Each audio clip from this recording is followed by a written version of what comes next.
All right. We are live here for the closing table Halloween edition. I don't think we have anything Halloween really planned, but technically it's the Halloween edition. Other than we were just talking about how we have a lot of cats, and cats go with Halloween. So we'll just go with that. But it's a special one. As always, I'm Drew and my partner Craig over there. But we have one of our clients we'd love to highlight and hang out with today, and we're just gonna shoot the shit about real estate investing. What we see happening the rest of the year, closing out Q4, and then kicking off Q1 of 2026. So without further ado, I'd love to welcome Gabe Deplar here to the closing table. What's up, guys? Thanks for having me, guys. Really appreciate what y'all been doing for me. What's going on, guys? How y'all doing? Good, man. Happy Halloween. Happy Friday. Happy last day of the month. That's right. That's right. Yes, sir. Kicking it into high gear. Hell yeah. So, hey, man, tell us a little bit about your journey in real estate, how you got started, what type of real estate you're in, and just tell the people, a little bit about you. Cool. Back in 2018, I was on my phone one day, still living with mom and pop. I was scrolling through YouTube and I ran into this guy, Ty Lopez, who he specializes in marketing, right? Different industries. One of the ads that I saw was regarding wholesaling, right? He wasn't labeling it as wholesaling. He was labeling it as a new real estate technique. And that, hooks people in and they want to know more. Let's flash forward from there. 2019, I ended up getting my license here in Texas, and I ended up joining one of the bigger dispo companies in town. I was with them for about a year, and that's pretty much how I got started. From there, we're starting to head into like the pandemic years, 2020. That's whenever I branched off and I decided to do my own thing in wholesaling, right? I specialize in wholesaling. That's how I got started. It's still my bread and butter. It's what I'm best at. So 2020 rolls around, and I have a few friends that they get laid off from work. They're in the oil and gas industry. They get laid off from work, and they see I'm making a few dollars here and there with this wholesaling thing. And, two and two come together, and we ended up doing some business together. And, that went well. That went very well. That's awesome, man. So how was COVID a shift in the real estate market? You mentioned some people got laid off from work. How did that benefit you guys, or what were the pros and cons? That's a really good question, Craig. Whenever 2020 rolled around, what happened, right? People were stuck at home. We couldn't even leave our homes for extended periods amount of time. And whenever we could leave, there are restrictions there too. So that changes up people's business model. How did it change my business model?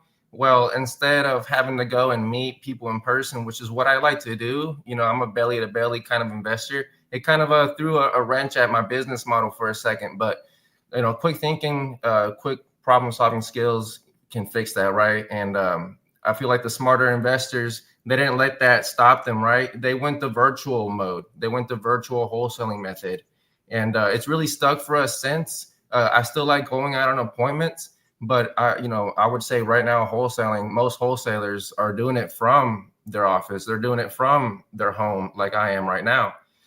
We don't have to go out and meet people in person as much as how we used to, mainly because it's been normalized due to the 2020 pandemic, right? Yep. Yeah, definitely. You brought up a big point there. And me and Andrew see this time and time again, that the people who see the most success with us when it comes to volume contracts are doing it virtually, either just doing it over the phone or doing it from one state and then marketing in a different state. So, you bring up a very good point there, that not every transaction needs to be in person, right? Right. That's great, man. So when it comes to when you got started, tell us about like the first deal you ever did. Oh man, the first deal was a cool one. It really was. And I wasn't really expecting it, right? At this point, I'm still in the hopeful stage. I didn't get that proof of concept yet. So whenever you get that first deal, it really changes the way you look at things and how you run things. The first deal I did was in the Houston market.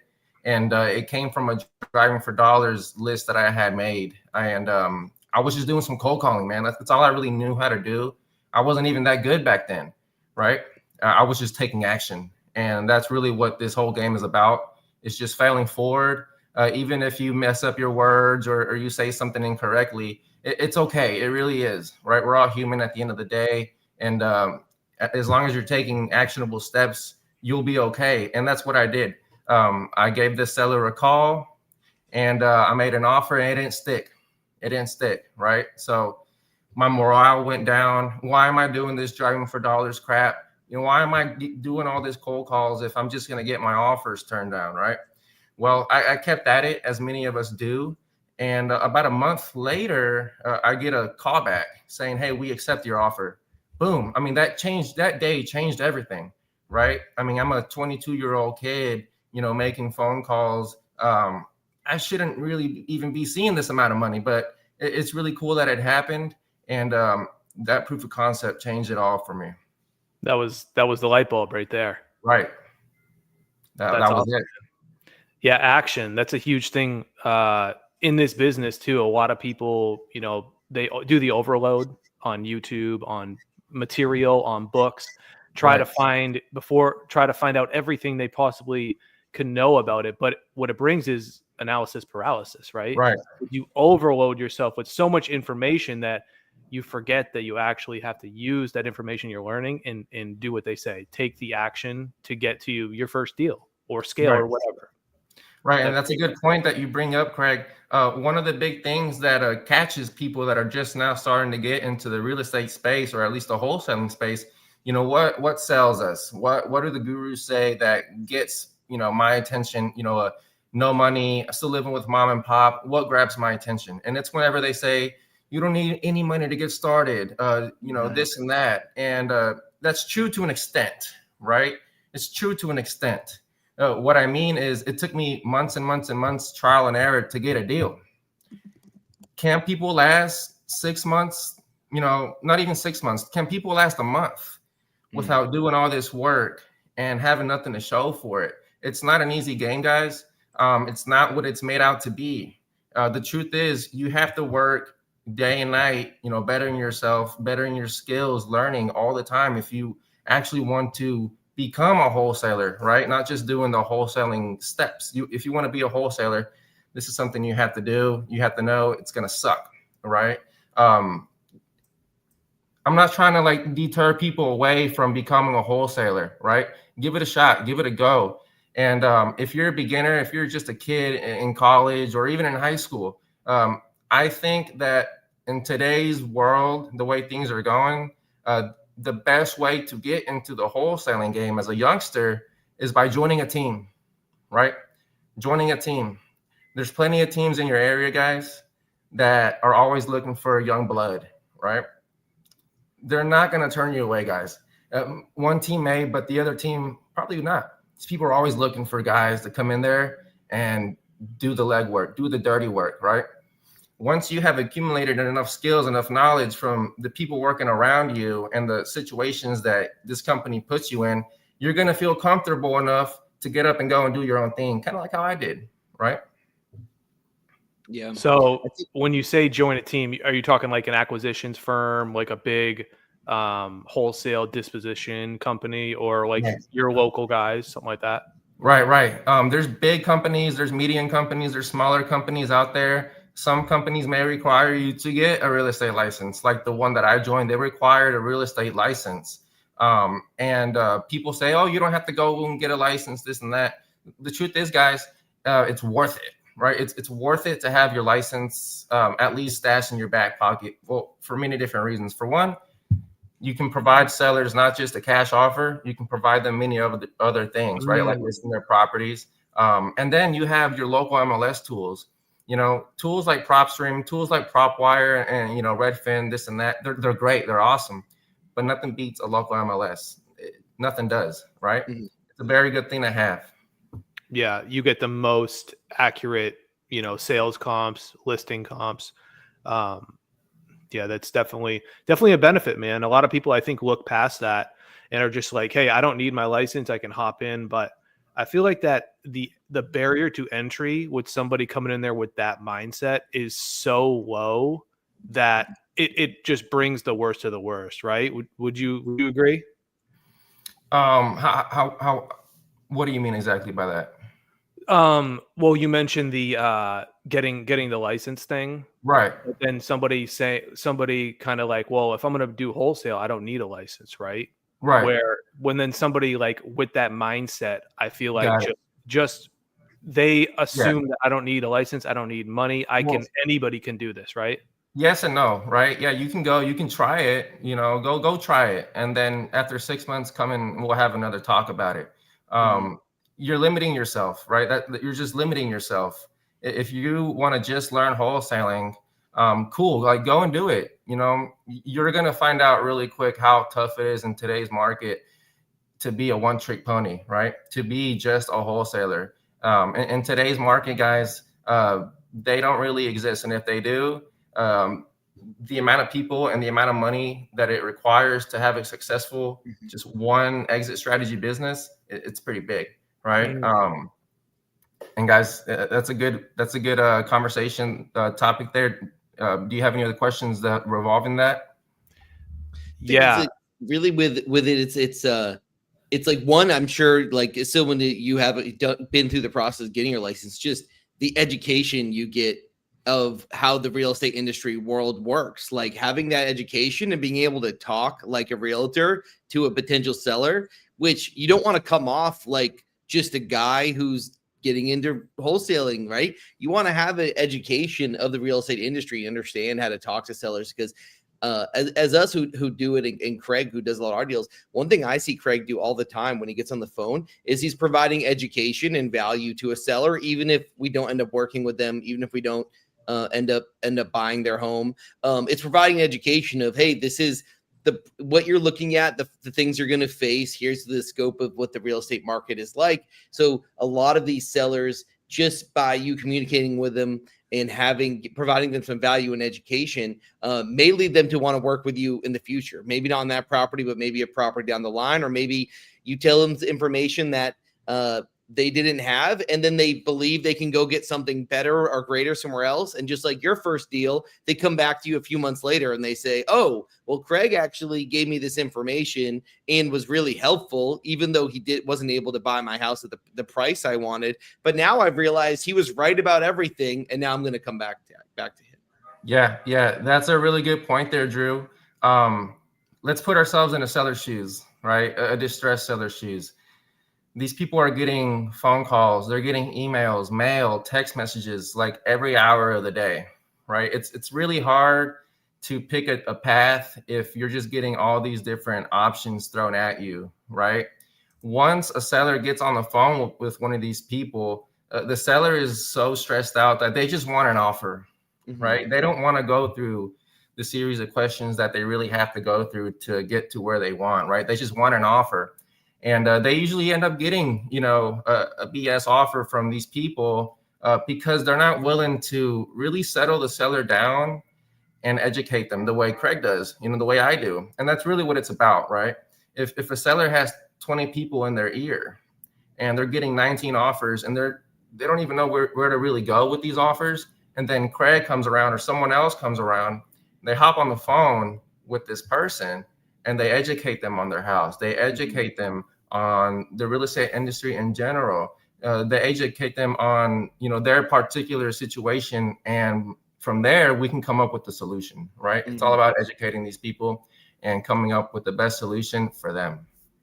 Yeah. And also you want to put them, in the hands of somebody who can help. A lot of these people, they think that they see an ad like, hey, I can sell my house cash, but they have a mortgage that's too high for them to accept a cash offer, and it doesn't work. It doesn't cash flow. It doesn't work for any type of investment strategy. How important is it, Gabe, to have like a realtor that is on your team, right? Or just a good connection to send these people to somebody who they can probably, list it, or maybe bring them a conventional buyer, something like that. That's a really good point, Craig.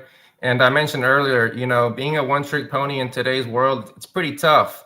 And that means one or two things for you as a wholesaler. You can either take the time to learn these different skills, or you can be resourceful and meet people who specialize in these skills, right? So we have realtors who have license, they specialize in listing homes. We have our creative guys who specialize in sub-twos, wraps, and things of that nature, right? So if you as a wholesaler maybe see all this as too overwhelming, and like, I don't really feel like learning all this, or I'm just not getting this, I'm just a good wholesaler, well then don't limit yourself. Don't quit there. Go out there and meet some people. If you can meet at least one good creative guy, a good realtor, with those two people alone, it'll change the outcome of your business. Mm-hmm. Yeah, definitely. Yeah, it seems like more and more JVs are more and more common. No one's just kind of just like handling everything themselves. I mean, Craig and I have people we work with to help out with Dispo all the time, right? Just because it's they have connections that we don't have and have ideas and strategies that we may not. So it's kind of really being aware of like, what are you good at? If you're really good on the acquisition side, then maybe you partner with someone who is a realtor, and then you have a Dispo person, because that way you can really just stay in your lane to focus. Because if you're spending too much bandwidth and time on things that you're not good at, that you don't have connections with, that you don't have skills at, then you're taking away from your own bottom line with what you can accomplish at the end of the day. We all have the same amount of hours in a given day, right? So how you spend that, if you can focus on what you're specifically good at and stay in your lane, I think that's how people are going to be maximizing their businesses going into 2026. Absolutely. That's a good point. Showing your strengths, not trying to pretend something that you're not, right? And it takes a strong personality to admit that, I feel like. And that's a good point that you actually brought up, Drew, because before y'all, I was trying to learn how to do all the online marketing stuff. And I was spending a lot of money doing it, from courses. I even went as far as like reaching out to someone to, teach me how to do it. And it just really wasn't what I was hoping for. And that's when I ran into you guys, right? These guys, they're specializing in what I'm looking for. Let me hop on a call with these guys, right? Mm-hmm. What I pretty much did, guys, is I outsourced my marketing, right? So before y'all, I was a marketer. I was an acquisitions guy. I was a dispo guy. I was this, and that. I can solely focus now on teaching my guys the skills I need to have in today's market and doing what I do best, which is acquiring deals, right? If I can just completely outsource marketing, I think that's great. I think that's a very good thing. And it's kind of really with us. Like, we focus really on digital marketing over here, but really when you work with a company like ours, people are like, oh, you're hiring a company to outsource your marketing, but really is what you're getting is like a team that is, if you wanted to go out and build out this team and hire this team yourself, you're talking about a full-time project manager who's just making sure everything's done along the way. That's a full-time salary position, a world-class project manager, which all of our clients get. You get someone on the team who is experienced in every single type of deal, the real estate deal that you want. So someone on the team that's like can be an adversary, to be an advisor and an ear for what to do with the different types of leads and type of things you might reach. A full-time creative person who's constantly creating the visual images and the copywriting and everything needed to do it. When you go and say you want to have a commercial on TV, you can't just say, you're going to just film it on your iPhone and send it to them, right? Like, it's a full-time creative person and creative mind on the team. And then having a digital marketing strategist and a media buyer who understands the platforms and speaks the language of the platforms. I've seen people spend tens of thousands of dollars and gotten zero return just because they didn't know what they were doing and how to use the platform.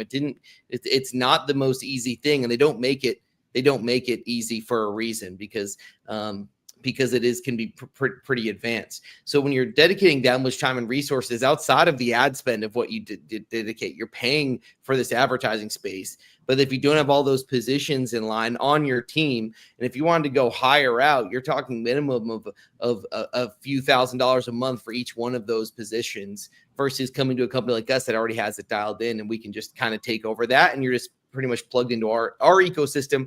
And then the last advantage is everything's already proven and tested and working. Like it's already working. So if you want to go do this yourself, Gabe, and you learned it and you hired this team, then you have to invest probably, I'd say $10,000 to $30,000 in just testing to get to a point where it works. Right. And if you're willing to invest in all of that, that's awesome. But most people don't have that luxury.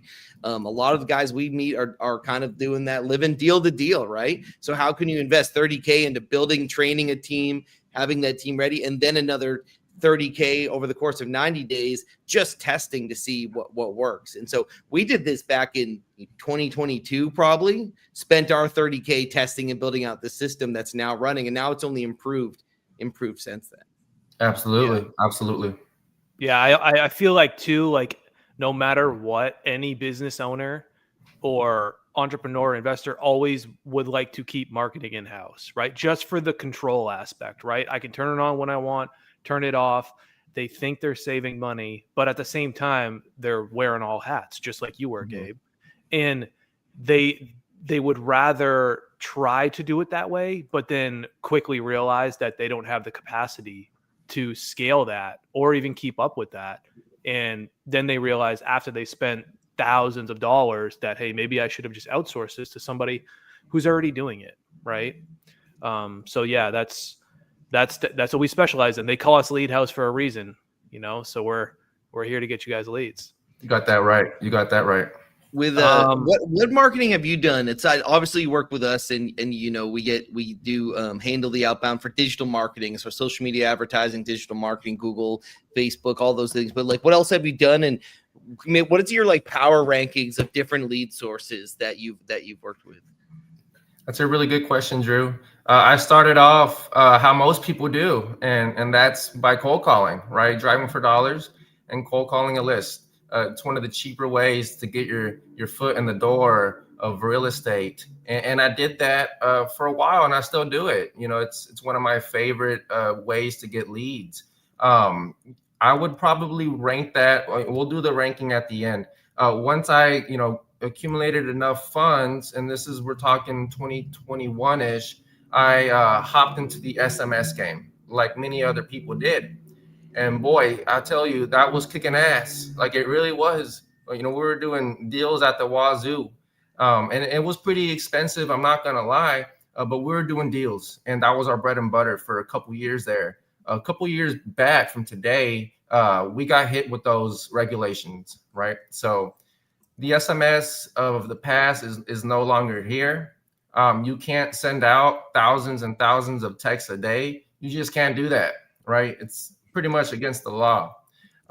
So that threw a big wrench at my business. That was our bread and butter. So from there, we were still doing our cold calling. Me as the head of the business, I was trying to find a way to replace that SMS lead flow. And, I had some money stored, and I went the direct mail route. Okay. I went the direct mail route. I paid, I think it was like $17,000 for like a 6-month long campaign or something like that. And it did pay itself over, but it took a while. Like it really did. Almost a year. Do you think it took? Probably more than a year, to be honest. Yeah. Why? How come it took so long for you to get the return on it? Well, I mean, let's look at the reality of mail, right? First, you have to set up the mail campaign, whatever mail provider you're using. From there, you upload a list, and then they confirm a list. That takes like a day or two. From there, they'll send you like a proof of like what the mail is going to look like. That's like another day, right? So we're talking like 3-4 days of just setup. Okay. From there, they'll give you like an email basically saying, okay, the mail's being sent out. Okay, great. How long does it take for the mail to get to the homeowner's house? 5, 6, maybe 7 days. So we're talking 7 to 10 days before this person sees who you are and what your message is, right? From there, I mean, guys, the direct mail numbers, they're not all that great, right? That shit takes a long time to recoup. Unless you're working with like $50,000 a month in direct mail, there's just other ways to get deals in today's world, right? And then I found you guys, right? And it's been great ever since. So if I were to do a power rankings, and we're talking like all time, number one, guys, I'm going to put any form of online marketing, right? Any form of online marketing is number one. PPC. Absolutely. Yeah. Absolutely. Number two, I'm going to have to say cold calling, right? Cold calling. Number three, I'm going to have to say direct mail. All right. Direct mail at number three. Number four, guys, I would say JVing, getting in your local market, right? If you're a beginner and you haven't done a deal yet, it's one of the better ways to do your first deal, right? Go meet local people in your market that are doing deals today and see where you can add value to their business, right? If you have nothing going on, see where you can add value to their business. Okay. Yep. So those would be my power rankings. That's a slept on. I feel like the JV thing is slept on just because when you hear JV, you automatically red flag is like, okay, well, one of the JV partners doesn't know what they're doing, or they're just uneducated, or somebody's getting paid for just like bringing a transaction. You're like wholesaling a wholesale, you know? Yeah. But there is some people out there who specialize in that, and like, hey, they may have the buyer or they may have the seller to connect the dots, right? So I feel like a vetted JV partner is huge because they can bring a lot of value, you know, whereas you have to keep up with what you're good at in your business. Trying to wear all those hats is going to cloud one part of it. Right. And Craig, you mentioned usually one of these JV partners. I'm not saying in every JV deal this person is involved, but you know, the reason why JVing gets a bad reputation in wholesaling and the real estate industry in general is because of unrealistic expectations, right? If you're a JV guy and all you see on Instagram and YouTube is people ripping these, you know, 10, 15, 20K rips, and you expect that for yourself. And that's just not the reality of it. If you have no money involved in this deal, you should automatically assume I'm not about to make a killing at this. Okay. That should be your realistic expectation. If you're a JV guy and you're putting the pieces together, you just need to get the ego out of the way and just put these people together and focus on the relationship. Focus on the relationship that you're building with this guy. Even though you only made $1,500, $2,000 on this JV deal, it's okay. It was your first deal. What's more valuable is the knowledge that you did doing this deal and the relationship that you made by getting it closed out. Okay. Yeah. No, that makes sense, man. So right now in your business, what are like the top few exit strategies you have? Oh, that's a great question, Craig. My first offer that I make to a homeowner will always be the cash, you know, the traditional cash offer. Okay. Let's look at that as like a Trojan horse. You really hope it sticks. You know, whatever your exit strategy is, you want to get that property at the lowest price possible. That still makes sense for the homeowner, right? And you want to go in there with that cash offer. You want to see where these people are at mentally. You want to be their anchor, right? You want to get a reaction out of them. And depending on their reaction leads to the solution, right? If they shoot that offer down, what do a lot of people do? They don't really know how to react to that. And they pretty much just walk away from the lead entirely. And that's not the right way to approach it. And that's probably another reason why people don't really last in this game, is because they're not willing to really sit down with the seller and come up with a solution, like actually have a conversation, right? Like aside from the numbers, I think that's very important. You know, if I get my offer shot down, a traditional wholesale offer, I'm going to come in there with a few different options, a few different offers, right? Okay, fine. The traditional wholesale number doesn't work for you.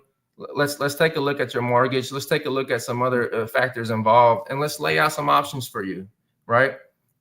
Hardly ever is there a time where we can't find an option for a seller. Yeah. I feel like the more tricks you have up your sleeve, the more likely you are to get the deal done. And I feel like it's just getting harder and harder for traditional cash offers to work. I think people like are just, I don't know if it's just the interest rates that have been given out over the last 5 years, 5 to 10 years, really. And then the fact that so many people were, not paying off mortgages fast enough. And the fact I think people just have unrealistic expectations. We've been Right. sold this dream that this house is this like incredible asset, and the reality is that kind of what your mortgage rate is and what your mortgage is really the asset now, right? Like that's what investors are interested in a lot of time is what the mortgage was, because that determines how much is left for you to pay off, determining how much they can offer you. And then really, if they're doing some type of sub two or creative financing or something like that, then that's what's going to be the determining factor and what like lures them to want that property or that piece of paper.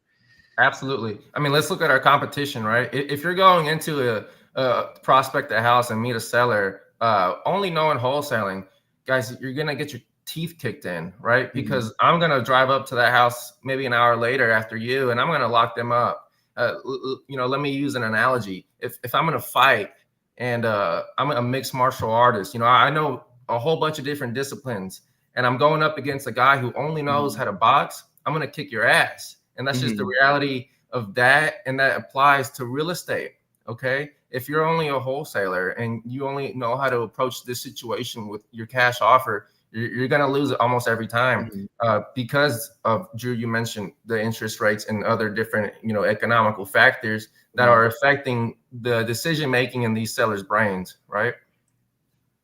So having alternate solutions, I guess, for their problem, because at the end of the day, man, a motivated seller is a motivated seller. I say that repeatedly. It just matters of, hey, what's their debt situation, their time frame situation, obviously the conditions, and structure the paperwork correctly to still be able to get them an offer that makes sense.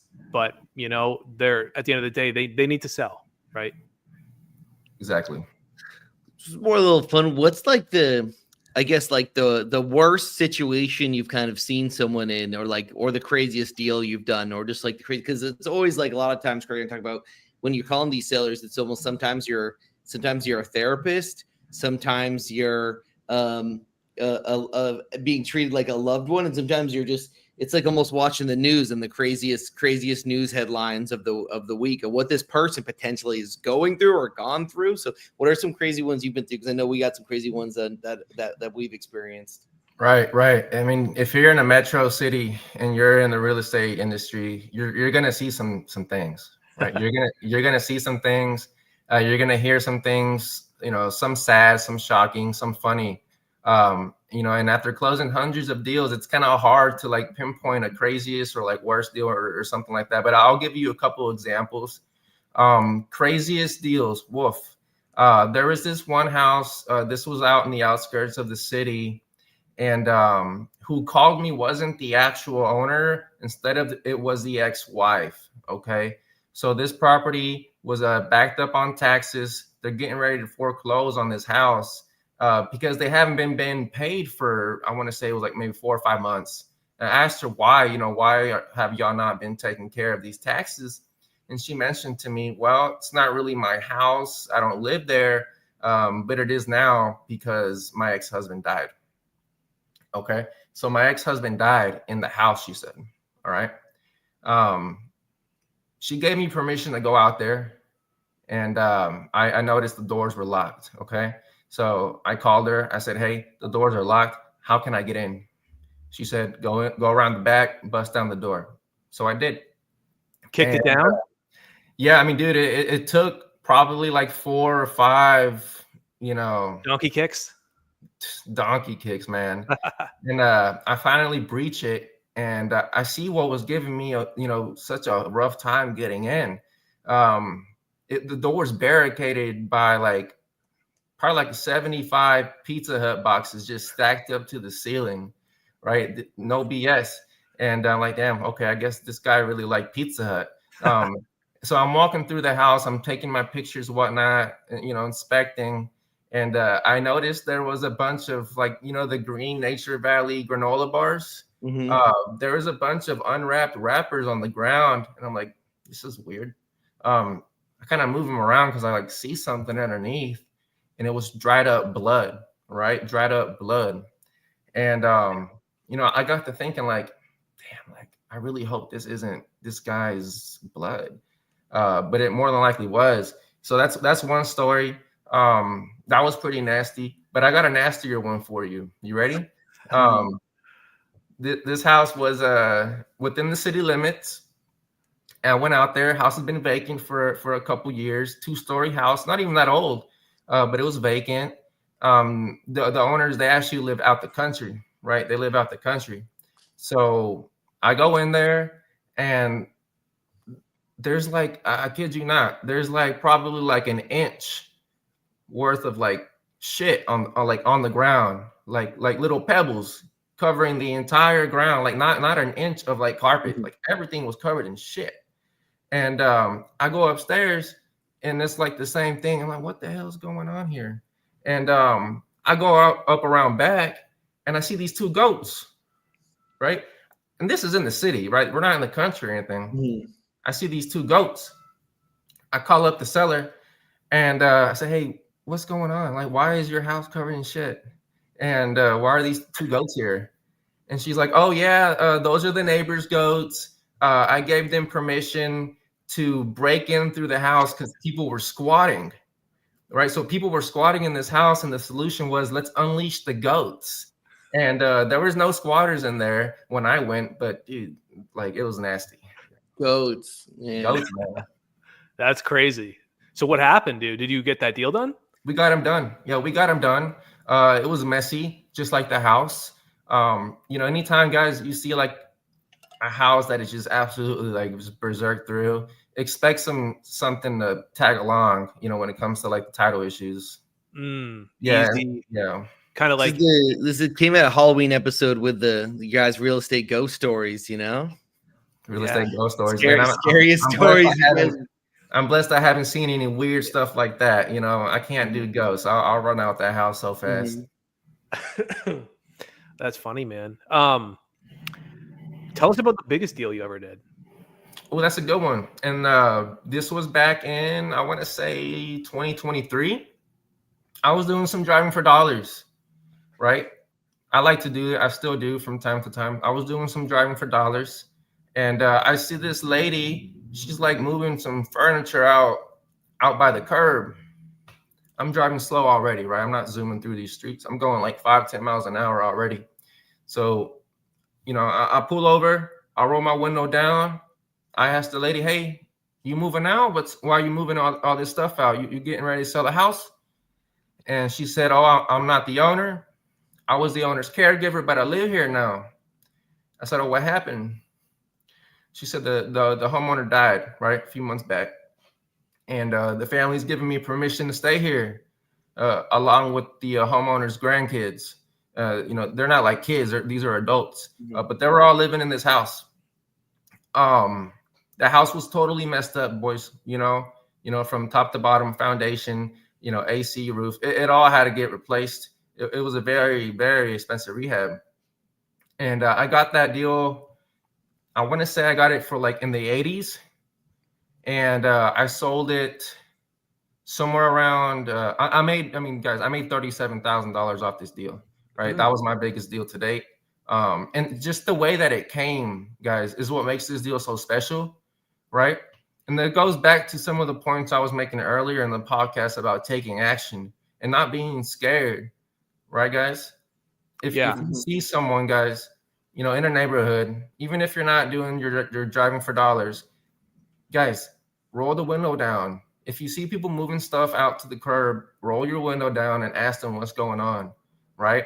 If I had just kept driving, listening to the podcast I was listening to, stuck in analysis paralysis, I never would have done that, and I never would have gotten the deal done, right? 100%. That's a good point. A lot of people probably would have chickened up right there and just said, oh, wow, what's going on here? But just kept going, maybe jotted down the address and skip traced them or whatever. But come to find out, would they have ever spoken to the actual owner because she's passed away? Would the skip trace come back with a correct phone number to the contact, to the executor or something, right? You did it. You took action. You said, something's going on here. I'm going to say hi, and I'm going to check in, and then ended up being your biggest deal. That's awesome. Right. Yeah, I was at the right place at the right time, but none of that matters if you're scared, right? None of that matters if you're scared. What's your current like process when you do follow up for leads? Like, let's say a new lead comes in and you're not able to get in touch with them. What's your follow up process like these days? I put them through what I call, and Eric Klein also calls it, the 10 days of hell. Ever since I heard him say that, I implemented it into my business, and I really like the way it's going. So essentially what the 10 days of hell is, let's say a lead comes in, you call them, they don't answer. Okay, well, guys, we're going to essentially like go at them hard for 10 days. Okay, we're coming at them phone calls in the AM and the PM during lunch. We're sending them a couple text messages a day, maybe an email, maybe a voicemail. Guys, if you're doing all that and you haven't gotten a yes, no, or a maybe, then I don't know what you're doing, right? Go through those 10 days. And if they still haven't responded to you, you can't just forget about them. At the end of the day, you paid for the lead. Craig and Andrew did the work to give you the lead, right? You can't forget about them. You have to have a system in place for those people too. After those 10 days, you want to put them on a longer follow-up, right? So I have a follow-up manager on my team, and that's their job, right? So after those 10 days, my follow-up manager is doing all the follow-up. So they'll call them probably like 2 or 3 times a week, a few text messages a week too. My point is, guys, you can't let off the gas just because they didn't respond after those 10 days. Yeah. Do you use any specific tools for those follow-ups, or is it all just done manually? Yeah, so I have REI Simply as my CRM, and I have them all on a drip, right? So if you have REI Simply, and I'm sure other CRMs do it too, you can set up text drip campaigns. So essentially what that is you'll set up a message that goes out at a specific time, and you can set it up. So let's say text 1 hits on this day. You can set it up to where a text goes out 5 days after that, right? And if you want, you can either send them an email like 3 days after that, and then another text. You can customize it on REI Simply and other platforms, I'm sure, to your liking. Sure. So so the follow-up process when new lead comes in, what about after you speaking to them and maybe they rejected your offer, or they said they wanted to think about it, or take us through that process about how you get back to them and try to maybe play with the numbers a little bit, or just see if there's something you can do. Right. So, I mean, guys, if you get them on the phone and they're trying to squeeze a number out of you already, that goes back again, guys, to like settling them down and educating them on their situation and what they have going on in their house, right? Guys, if you're doing marketing only in one market, I highly advise you to go meet these people. Okay, I really, really do. And I say that because these people are getting calls from people that are out of town and out of state. Okay, so if you're in like, I don't know, let's say you own a house in Houston and you're familiar with the local area codes, and then all of a sudden you get a call from Austin, who would you rather do business with? Your local guy or the guy, in another city or state that isn't even probably going to ever meet you or try to meet you. So that's where you separate yourself, right? If I had a twin, right? If I had a twin in Austin or in Dallas, and I'm competing against these people for one house, who do you think is going to get the deal? Those two guys that are out of town, or me who takes the time to go meet this person? Probably me, right? Yeah, I feel like that this point, there's like I said earlier, there's a lot of like our best clients are doing it virtual, but I feel like that always boils down to price. Like if Gabe goes out there and meets a seller and they can't make it work, it's only for one reason, right? It's the other person that called them from Phoenix, Arizona, make him an offer over the phone, has got a bigger number than Gabe. Right. Yeah. But on rapport building, that person that meets them belly to belly will always get the deal if price is not a factor. It's not always the factor, but it's the main factor. These people just want to get the most amount of money, but also Absolutely. They want to feel like they're safe and they're doing business with a person who can actually get the deal done. Right. Right. And that's one of the risks that comes with virtual wholesaling nowadays, guys, especially like out of state virtual wholesaling, is people locking up deals for prices that just don't make sense, Mm. right? It makes sense on paper. It makes sense whenever you're asking the sellers all the questions about the house. They may even send you pictures, and it still makes sense. But guys, if a person has a house that is in disarray, there's always something they're leaving out. Always something they're leaving out. So your price more than likely is too high than what you should be getting it at. If you're a local guy, take the time to go look at these houses, guys. Okay, because if just because it makes sense on paper doesn't make sense, or I'm sorry, doesn't mean it's going to work out in real life, right? Because there's always something at these properties, man, that are unaccounted for, or the seller just doesn't have the knowledge about, right? True. Yeah. And that local guy is going to know the market better than anyone doing it virtually, no matter what tools they have, just because he's there. He knows what's going on. He can see the neighborhood. He knows the school districts. He knows, just the local knowledge. That's great, Absolutely. man. That's great, Absolutely. man. What are your thoughts about just the industry overall as we head into 2026, and what do you think it's going to be like, the outlook for next year?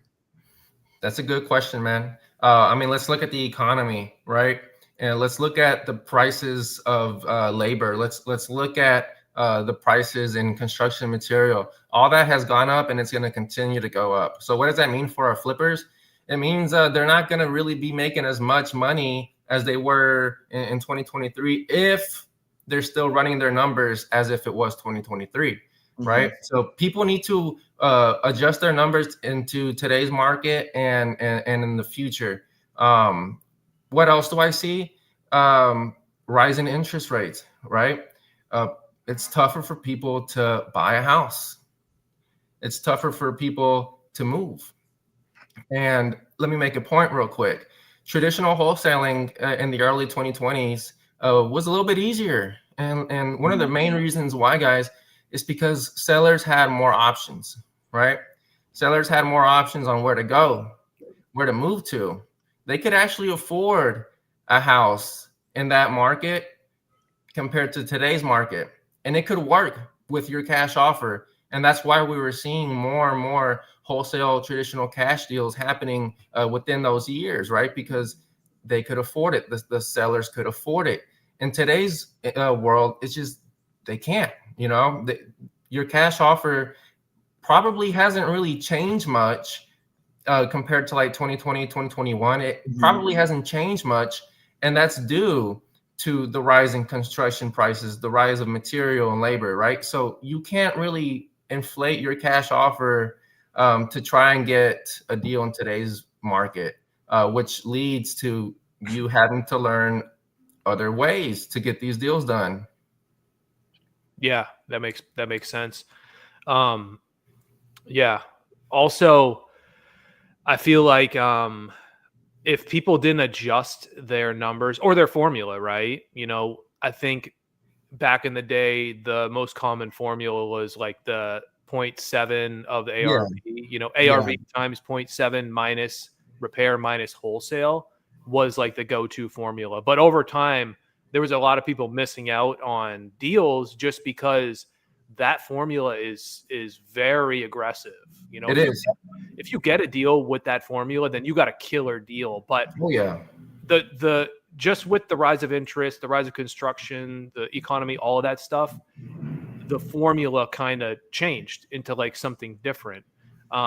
So having those numbers and being able to still underwrite a deal properly is really what's going to set you apart from just going in there for a mindset of getting contracts versus going in there for a mindset of closing the deal, underwriting it correctly, and getting a return, right? Right. Yeah, guys, you don't get paid by locking up a deal. Like, I hate to break it to you guys. Don't celebrate that as a win. If you walk away from a closing table with the seller and you got a contract, guys, that is just the beginning of it.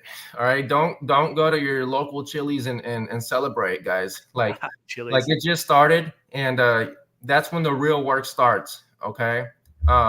Which again, whenever you lock up these deals, guys, they have to be deals. you don't get paid from contracts, you get paid from deals. That's true. Yeah. Yeah.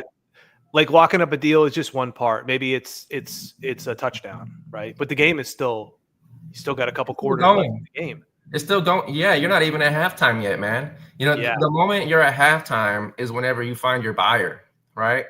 Because then they still have to do their thing, and that's a whole other second half of it. True. Yeah, you're really only halfway there, if that at all. Yeah.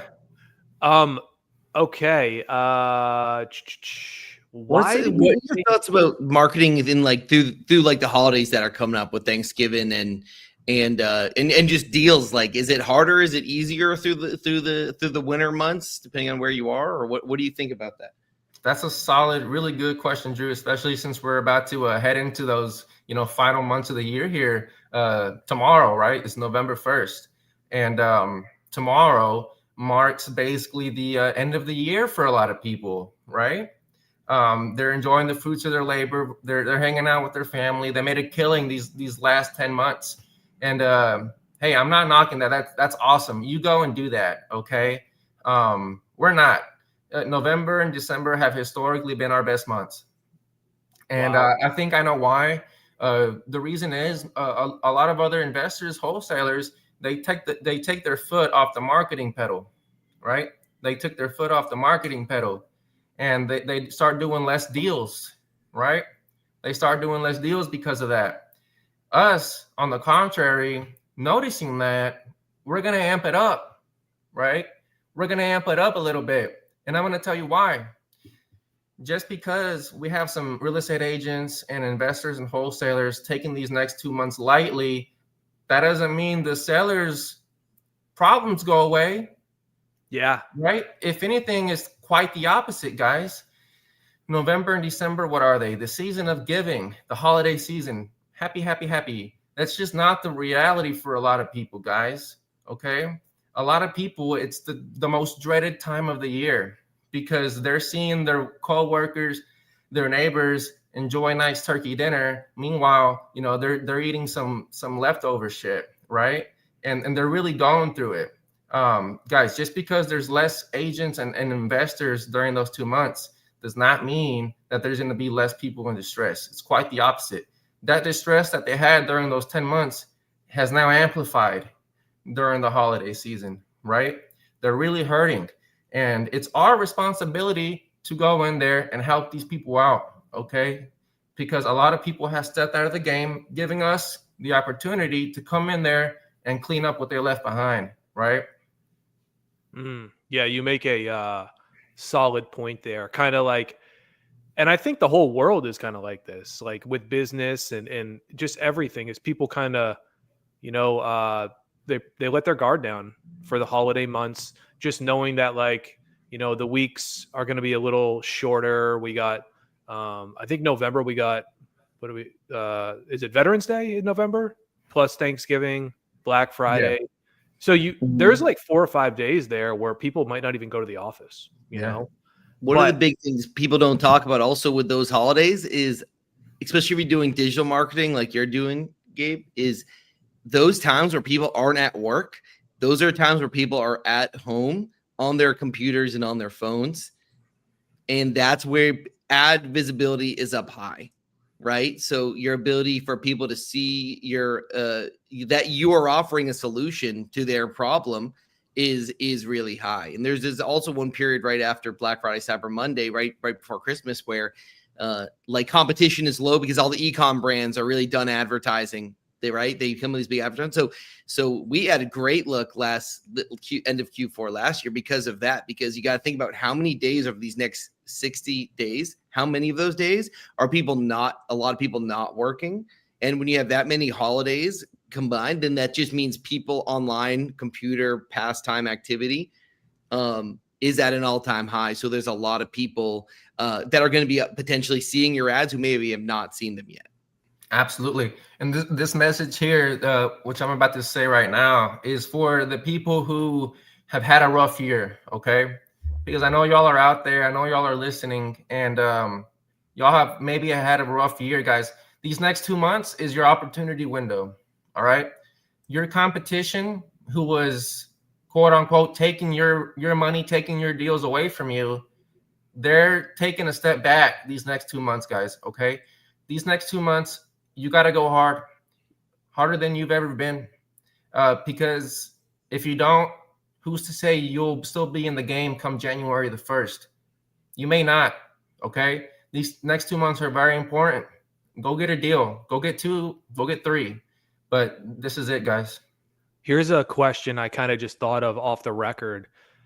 What are you doing, Gabe, if a lead comes in on Thanksgiving Day, on Christmas Day? Do you think it's rude to reach out to them? Or do you think that that person's probably just had a heart-to-heart conversation with their family about selling the property? Or what are your thoughts on something like that?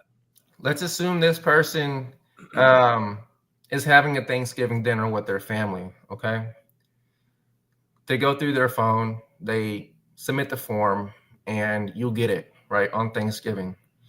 You need to call them. All right, for someone to fill out a form during one of these holidays, it means something, right? It basically means that Thanksgiving or Christmas is really not all that important to them, or at least it's not more important to the situation they have going on, right?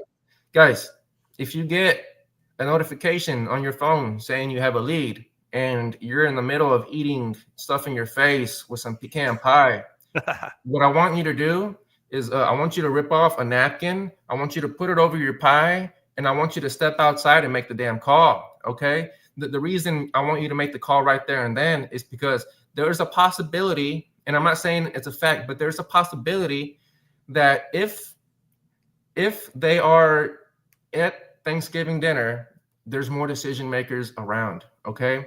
So if let's say the property got passed down and now brothers, sisters, all the siblings are eating, their Thanksgiving dinner, and they're talking about mom's house. They're trying to come up with a solution. Guys, if that is the case, or even a possibility, you need to call them, all right? Because all the decision makers are there. Imagine if you can get all the decision makers on the first call. That's not an easy thing to do, okay? Sometimes it takes try after try after try to get all the decision makers on the same call and on the same page, right? Yeah, but typically if they are all in the same room, maybe they travel, right? And this is the only time out of the year they can see each other. And Absolutely. the lead comes in, then you already know probably that those people are serious, because why would they spend the time to fill out a form when they could be spending the time with their family? That's it. It just means it's a very important topic for that family, and they're looking for a solution. That's great, man. That's great. Awesome. Well, I think time's almost about up. I want to leave off on this last note. Gabe, what are your thoughts on real estate coming into the new year, 2026? I think it's going to look pretty similar to 2025. I still think that people should just be learning right now. Keep learning, guys. If you're having issues with one side of the business, let's say marketing, get on the phone with Andrew and Craig. See if y'all can come up with the solution, whichever it may be. Okay. If y'all aren't a fit for each other, they're not going to leave you hanging, dry. They're going to point you the right way. I think that's probably number one right now, is we should be educating ourselves and learning different skills. Absolutely. Awesome. Andrew, you have a closing message? Yeah, just want to thank Gabe. Thanks for your time. You spat a lot of free game that I think a lot of people are going to find really valuable. So really appreciate you coming in and being such a valuable resource to us today. And yeah, we're heading into this time of year that's going to be really, really interesting. And with the economy, it kind of seems like every month there's a new weird change that is going to be affecting the economy. We have, potentially a lot of families losing access to SNAP benefits coming up this week, and that's going to affect a lot of people financially. People's budgets are going to change. Maybe you generated leads last month and the people were 75% of the way there. this change right here could take a lot of those people to that 100% mark, right? Where they're like, wow, now an extra $500 a month I have to come up with in my budget. And now all of a sudden that mortgage payment is a lot harder. So everything that happens, these changes also just make opportunities, right, to help people. And that's really what we're about is helping people out of situations and these people with these accelerated timelines. So don't hesitate. Don't sleep this time of year, where there's a lot of ways that this time of year can be an advantage. And a lot of people just assume that it's going to be slow and because of the weather and whatnot. But Craig always says, people that need to sell need to sell. Doesn't matter if it's snowing, the roads are icy, if it's Christmas Day. The people that need to sell, and someone's going to get that deal. So it might as well be you guys. So if you need help getting any leads, we'd love to talk. Just go to leadhouse365.com and book a time to jump on a call with us. Every call is 100% free, no obligation. We just love to hear about you, your business, what you're doing, and see if maybe we could be a fit to where maybe we can help you. We offer the most motivated leads at a fraction of the price of PPL companies and a lot of the competitors. You get that full outbound marketing team, done for you. Everything's kind of white glove done for you. So we'd love to be able to help you out. And as always, we'll be here in 2 weeks from today. It looks like the next one will be we're going to be jumping into November. So it looks like 2 weeks today will be November 14th. November 14th, we'll be back at the closing table. So appreciate everyone hanging out, and make sure, Gabe, do you have anything you want to shout out before we log off? Absolutely, man. One quick last message to everyone listening. Guys, if you have a CRM, you have a deal in there, go after it, guys. There's deals in your existing CRM, guys. But that's not going to cut it. You need new leads coming in, guys. And I truly, truly believe that Lead House 365 are the people for the job. Awesome. Thanks for coming on here with us today, Gabe. Hey, man. Thanks for having me, guys. Hopefully we can do this again. Yeah, absolutely. I hope everyone has a great, happy Halloween. Everyone stay safe, and we'll see you guys all in a couple weeks. All right, guys. Thank you, guys. Bye.